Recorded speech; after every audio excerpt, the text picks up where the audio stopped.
Magandang araw sa inyong lahat at welcome sa aking channel. Thank you for being open this year.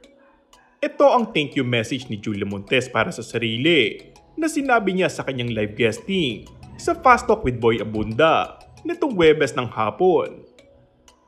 May katotohanan ang sinabi ni Julia dahil kahit limitado ang kanyang mga pahayag, sinasagot niya ang mga tanong tungkol sa relasyon nila ni Coco Martin. May knight and shining armor. Ang walang pag-aalinlangang sagot ni Julia na magtanong si Boy kung sino si Coco sa buhay niya. Inamin ni Julia na may kwapo artista siyang pinagseselosan at nagseselos din siya, depende sa pagseselosan. Magagawa rin umano ni Julia ang magpatawad ng paulit-ulit kapag mahal niya ang tao.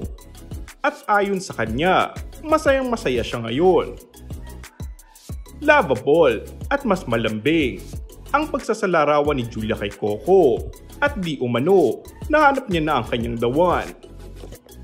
10 naman ang siguradong sagot ni Julia nang itanong ni Boy kung gaano siyang ka-inlove ngayon. Sa Talk or Dare, segment ng Fast Talk with Boy Abunda, pinili ni Julia ang magsalita kaysa tanggapin ang hamon na sumayaw siya na parang walang nanonood. Parang nakaka-stress umano yung dare.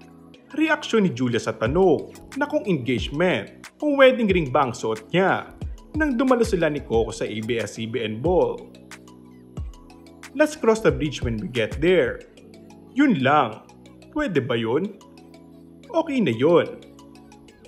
May pakiusap na sagot si Julia sa nakakaintrigang tanong ni Boy sa kanya.